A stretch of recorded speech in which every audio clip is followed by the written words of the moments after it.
Hey friends, Dave Paulides, CanAm Missing Project Copyrighted Edition for a video channel, wearing my Liberty hat, my United States flag, initials on the side of my son, and the website on the back, and our beautiful pin on the front, bald eagle. I don't do this very often, but I'm going to do it right now. I have a friend of mine in Michigan. He is a retired deputy sheriff. And he runs a company called Delia, D-E-L-I-A, Tactical. And he does training, he's a former sheriff, he does training on a variety of things. And he's a great trainer. And I know I get a lot of sheriffs and a lot of police officers and a lot of federal agents out there watching. Look at Delia Tactical. Really good guy, really good training. And he's on Facebook a lot, and he has some of the coolest vehicles you'll ever see that are part of the training program that he runs, but really good guy. So that's my plug for the day. He and I talk all the time, and good man. So anyhow, this is a missing person segment. I thank you for being here, and I've noticed just recently a lot of comments coming out of New Zealand. And I want to tell people that, and I've told you this before, that I love going to conferences. It's a rare day when I turn down going to a conference. And I've been invited all over the world to come and talk about missing people and about a variety of topics that I research. So you put together a conference, and the chances are I'm going. So for what it is. Now in November, there's a conference, the last conference of the year that I'll be going to is CanAm Native American Bigfoot Conference I'll be speaking at in Washington. And I've been there several times. It's one of my favorite conferences of the year. Dr. Jeff Meldrum and I will be speaking along with some others. It's a Friday, Saturday conference. And a man named Johnny Manson puts on the conference, and he's a disc jockey there in Washington. Great guy. I love his conferences. I hope I see you there. If you're in Oregon, Washington, British Columbia, Idaho, get there. It's great. And by the way, the casino that they have the conference at is fantastic. Okay, so let's get on with the missing person segment. And the first one deals with a case many years ago. But I've done something with this case that I have done in the past with others. But you're going to see. And you've given me some positive feedback, which is why I did it on this one. You'll see. So the man's name was Vincent Wrovel, 56 years old, went missing July 28th, 1931. He was a resident of New York Mills. He and his wife decided on July 28th to make a drive over to a farm to pick berries. And the farm was very near Lake Oneida, New York. So they were in this area, right? Here's Lake Oneida. Here's Syracuse. Right when I read this case, I said, I know about this area. So down here is Green Lakes State Park. This entire area right here is swamps, water, lakes, ponds, everything you can imagine. So they go berry picking. Now you know that there's a subgroup of the missing of berry pickers. And he and his wife are spending the day at this farm. There's actually a farm here in Montana that Angie and I go to and pick berries. Not huckleberries, blueberries. And you pay a fee, you go there, you pay by the pound for the berries. Really nice place. and you know they're fresh, and they're organic, which is important. So the Wrovels are picking berries. They go through the entire day. The wife says she last sees her husband at about 3 o'clock in the afternoon. They normally stay pretty close to each other. She said she just lost track of him. At 5 o'clock, they had agreed to meet back at the car. She goes to the car. She waits and waits and waits, and he doesn't show up. At 6 o'clock, she goes back to the farm and she asks for some help. So they search the area that they were in for a half an hour, call out his name, yell his name, nothing. So they call the New York State Police. They're not far away. They arrive and they search till dark. Don't have anything, calling out his name, nothing. Well, the area around there is pretty treacherous, and it was known for lots of bogs, swamps. People didn't walk far. They stayed in a pretty confined area. Well, that night, the New York State Police make a call and they say, okay, we're going to have a full search and rescue the next day. Well, the next day comes and they get the locals by way of the farm, 10 of them to show up, and they get 30 state troopers to show up. And they start an organized search of the farm and the surrounding area. And this was somewhat of a historic event. July 29th, 1931. It's the first time ever that an airplane was used in the search for a missing person in New York. A lieutenant from the New York State Troopers named Tremaine Hughes had an airplane, and they used it to search for Vincent. He covered a wide swath with the plane in areas that the other searchers couldn't get into because it was too treacherous. Well, they searched for more than 12 hours. They searched for 14 hours. They had a long day. They didn't find anything. No tracks leaving the area. No things that Vincent had dropped. They were perplexed. But they go another date, July 30th. Search resumes with more people and higher intensity. It was a warm, humid day both days. They were looking for grass, bushes that had been pushed down, calls for help. They hadn't heard anything. Mrs. Wrovel said she never heard her husband yell. Nobody heard anything yell. Lieutenant Hughes continued to fly the area with his plane. The area was placed in this grid pattern by the search and rescue people from the state police. They expanded it. The next day, July 31st, they have 50 plus searchers, and the area around the Berry Farm was searched the best that they could, but because it was a quagmire in their description, they couldn't get out very far. Well, at the end of that day, the search and rescue coordinator has a press conference. Explains that they've searched everywhere that was probable. They were certain that he wasn't in the area. They thought that he must have fallen in a swamp or a quagmire and drowned. Body would come up later in the summer as the water's heated. They said he wasn't going to be found. Then, the next day, Mrs. Wrovel posts a $100 reward for her husband, hoping that this would keep people in the community out there searching. She was lost without her husband. He was 56 years old, in decent health. It was a bad time. Fast forward from the end of the search 22 days. August 22nd, 1931.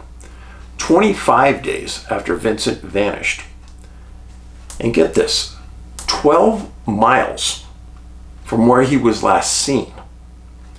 Two men, Frank Lazarick and Michael Mosky, were going through the bush and found a body laying on top of a clump of bushes. That's all that was said. That body turned out to be Vincent.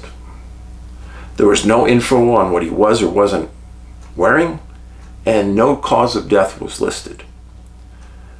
There was nothing mentioned about injuries to the body, etc. Nothing. Key points.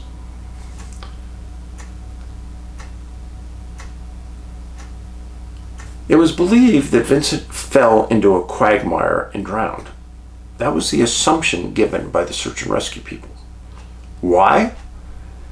Because the area was so difficult to maneuver in, they didn't believe that he could get out of that area. He not only got out, he traveled 12 miles. Remember,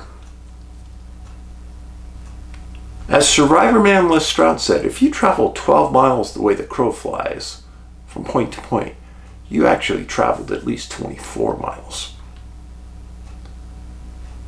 Hard to believe. It was also described that it was very difficult terrain, no tracks seen leaving the area, no calls for help were heard, water was everywhere, and he was a berry picker. Now, about this time, when I was researching this story, I said, Dave, you know something about this area, so I think you need to tell the audience. Well, what I knew was this area had a history of UFO activity. Oh yes, oh yes. Start with May 1st, 1997. 2 months after the famous Phoenix Lights, 100 witnesses around Lake Oneida observed 6 to 12 individual UFOs grouped together and kind of moving. They'd split apart, they'd come together in different formations. They were over the lake. Somebody with a film camera filmed this.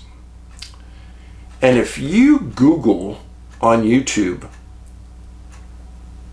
1997 Lake Oneida UFO, you're going to come across and see the footage. Very similar to the Phoenix Lights. And just 2 months after the Phoenix Lights were seen. I think that's important. Now, go to February 22nd, 2005, 8 years later. People reported seeing a triangular shaped UFO over Lake Oneida. No blinking lights, 3 lights, 1 light at each point of the triangle. Watch Missing 411, the UFO connection. That is exactly the craft that was reported in my movie. You can watch it on Tubi for free, Missing 411, the UFO connection. And here that was reported in 2005 over Lake Oneida. Isn't that weird? But that's not all. May 23rd, 2016. Reports of 3 orange oval-shaped discs seen over the lake. August 24th, 2016. Just 3 months later, another UFO seen over the lake. October 27th, 2022, 6 years later. A cigar-shaped UFO is seen hovering over the lake. This is important, folks. When an area gets many different shaped UFOs, then it starts to get notoriety as a hotspot. I would say Lake Oneida is a hotspot. Now, there's a 25-year history of UFO sightings over the lake. I can guarantee to you there's probably way more than this. But they were seen before the internet started and before there was a place you could really report it. Now, I just checked one source, the National UFO Reporting Center. I didn't go on to MUFON, but I could have. There's probably way more. And I didn't search the surrounding communities. I just searched Lake Oneida. So, you know what happened to Carl in the UFO connection. That's all I'll say. Next case. Friends, I've been doing missing person cases for almost 14 years now. Been researching them, following them. I could say that what was reported with this case is one of the strangest I've ever heard. And I heard of this case a couple years ago, and I got sidetracked, and it kind of fell off my radar. But we're back on it right now. Now, what I will say also is Pennsylvania has a history of very unusual events. UFOs, Bigfoot, and everything in between and otherwise. As I've told you before, Pennsylvania has the most children that have disappeared from the late 1940s through the 1950s than any other state in the United States and province in Canada. And probably more kids disappeared in that state during that time than all the other states combined. Figure that one out. Most of those cases are in missing 411 Eastern United States. And I comment on it, and I cluster them up, and I explain each case. It's strange. So this incident that we're talking about here involves a man named Jesse Farber, 29 years old. This is Jesse. Jesse went missing August 11th, 2015 from Tamaqua, Pennsylvania. He was raised in the area, knew the region well, and he was employed by the NABS ice cream plant in Tamaqua. He was married to a woman named Rachel, and they had 2 kids. He was described by family and friends as having a super good sense of humor. He enjoyed cooking, and he really enjoyed being a dad. Now, where is Tamaqua? Well, here's Reading, PA, right here. Tamaqua's up here. Layton, Thorpe, Jim Thorpe, McAdoo, Frackville.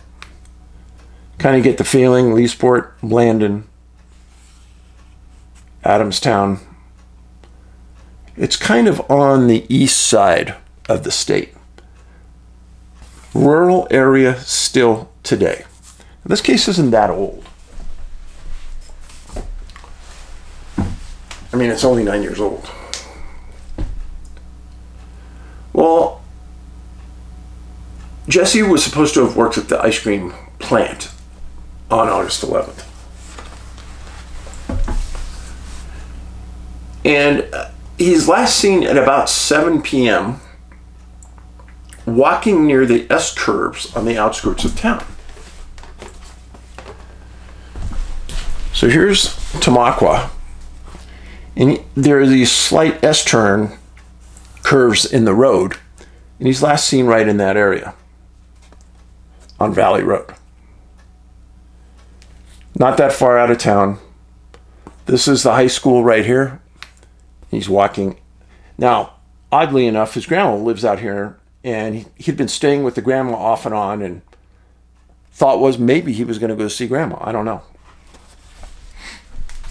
But he's seen by people who knew him walking outside of town.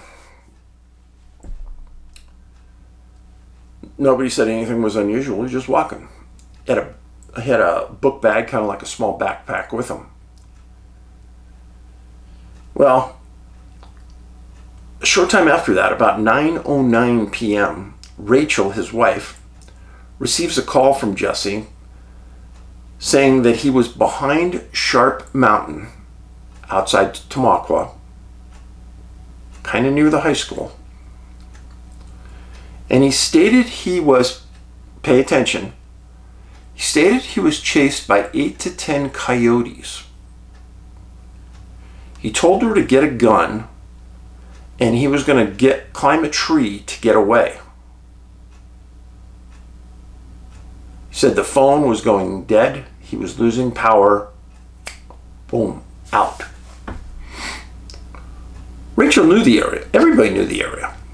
It was thick and lush and outside of the high school, but it wasn't very far out of town. So she gets a friend, and they go to the exact spot where he described. And she's calling his name, and they're searching, and they search for 2.5 hours, continue to try to call on his cell phone, and nothing's happening. Now let me explain. I've been in Pennsylvania 20 times, a lot. And some of those woods there are really thick. And like I said, there's a lot of weird stuff that happens in Pennsylvania. And I think this is weird. I've never heard of something like this. But Rachel searches with her friend. They've got nothing. Well, the next day, August 12th, 5 minutes past midnight, Rachel reports Jesse as a missing person to the Tamaqua police. The police go with her to the mountain that night and they search the area and they find nothing. It's a pretty extensive search for a small police department, but you got to admit the story's pretty strange. Now, I've read up, and yeah, there's a lot of coyotes in Pennsylvania, no doubt.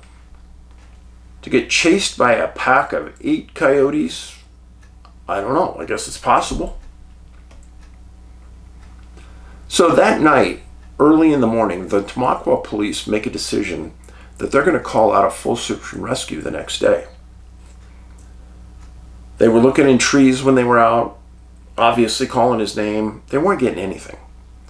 So the next day, after that, August 13th, they were able to get search and rescue out there. And it was organized by Tamaqua Fire Department and Police Department, Pocono Search and Rescue, Pennsylvania State Police sent a helicopter, Wolfpack Search and Rescue, volunteers from the area, and they brought in search and rescue dogs. And they searched the area. And they found nothing. I read a lot of things about this case. Some of the reports said that the dogs picked up a scent momentarily. Other times they didn't pick up a scent at all. They didn't find any tracks. They didn't find a backpack. They didn't find any of the things that Jesse had brought with him. And they didn't see any coyotes either, by the way. Now my question is, let's pretend right at this point that the dogs were chasing Jesse and he ran up a tree. Do you think the coyotes would stay? Wait for the prey to come down? I don't know. I don't think a coyote can climb a tree, but if it was me, I'd be nervous, that's for sure. Well, August 14th, the search continues. They have over 40 people out there. They have a search and rescue trailer. They're bringing in more dogs. They got the helicopter going. They're not finding anything. They got the community involved. Many people in that community knew Jesse, knew Rachel. And at about this time, his mom, Jesse's mom, started to get integral in the search for her boy, her young man. Well, they search another day, August 16th. And they search all day, and again they find nothing. Tamaqua police make a call and they say, we don't know where to search else. We searched on the back side of the mountain, which is where he said he was, across from the school. So, high school, I guess explain it good here. So, the high school's right here. This is kind of the line, the demarcation line that they were searching. He was walking down this road, and this would have been his grandmother's house. They searched this entire area. They didn't come up with anything. They didn't quite know what to think because they knew where he was, according to the phone call. And they actually pinged his cell phone, which confirmed the last ping was right in that same area. So they knew they had the area right. They knew somebody who just had talked to him before he stopped communicating, but they got nothing. They appealed to the community for help. Anybody knew anything? And then 4 months later, December 10th, same year, 16 months later, a year and a half later, December 10th, 2016, 2 hunters were in the area where Jesse vanished. And they found some sweatpants in a tree. Now, that's a weird one. One leg of the sweatpants was tied in a knot. And at the end of that leg was a rock. So like you could fling it, boom, and hit something. Almost like if you're in a tree, take your sweats off, and you could keep the dogs away? I don't know. That was kind of the implication. And they also found a backpack in a tree that had boots inside. Well, it was originally believed, and the belief was pushed, that it was Jesse's. Well, Norma Fritz is Jesse's mom, and she came out in the press and she said she believed that the sweats and the backpack were planted in that tree. She said search and rescue had searched that area. It wasn't there then. She said Jesse was carrying a book bag when he disappeared. But Rachel, who looked at the book bag, said that wasn't his book bag. So that's kind of weird. You normally don't find things like that in a tree. August 11th, during the daylight, there was a rumor that this is August 11th, the day he disappeared. There's a rumor Jesse was trying to buy drugs the day he disappeared. And there's some really big time stories out there about what he did during that day that are not confirmed, that are all rumors, that I would never say to you. But Rachel stated that the entire time she lived with Jesse, which was several years, he never did drugs. Rachel stated that she doesn't know what happened to Jesse, but it's something very odd. The Tamaqua Police Department pinged Jesse's phone several times at around that time that search was going on. And all of the pings came back to the same tower that would have covered that area right where he disappeared. So they were sure. Now Jesse's mom got back involved and said that the police had this situation totally wrong. And when a parent says that to the press, police pay attention. They don't like to be criticized, but they also want to make sure they're not missing anything. The mom says that Jesse, she thinks, was running from drug runners. And the drug runners she called the Coyotes. It was a gang, she said. Well, that's an interesting theory, I gotta say. But the Tamaqua police stated that they took the information seriously. They investigated it for several weeks. And they could never find an ounce of evidence supporting the existence of a gang named the Coyotes or a drug gang working that area of Pennsylvania. Now, I believe the police, and here's why. So Pennsylvania has several task forces for drug interdiction across the state. And those are undercover teams working the state of Pennsylvania. I'm not saying anything that's out of line. Everybody knows this in law enforcement. And there's a group that works this area at Tamaqua. Now, the first thing that chief would have done is called this task force and said, hey, do we have anything like this, like a gang working? And the task force would know. I mean, that task force has worked that area for years and years and years with the same officers. The officers know, they hear, they talk to other people that they've arrested. It would have been an easy thing to figure out.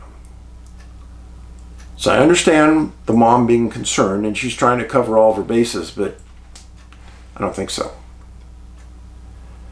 Now, it's been 9 years since Jesse disappeared. Zero evidence where he might be. He had no money to go anywhere. His check was going to be direct deposited in his account, and it hadn't been deposited for that week yet. He was a locally grown young man, working full-time. He knew that general area like you know your backyard. It's right in the area where his grandparents' home was, and he maybe was headed there. Norma Fritz, Jesse's mom, says something that I believe. She says, I'm constantly searching for information on my son. It haunts me. Norma, I feel your pain. I'm with you.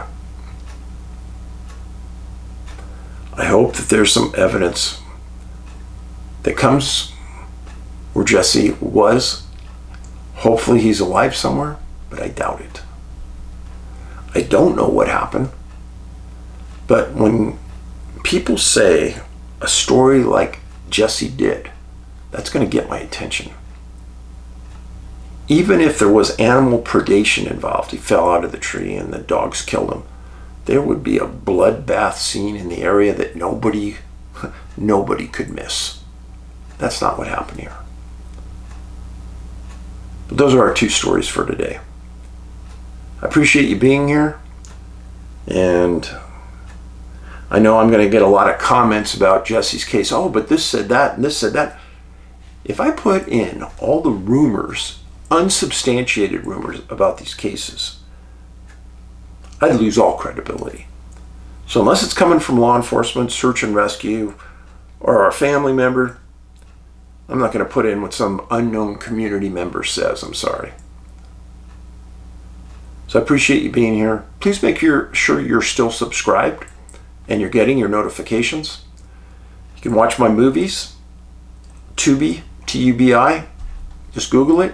Missing 411, Missing 411 The Hunted, and Missing 411 The UFO Connection. Still up for free.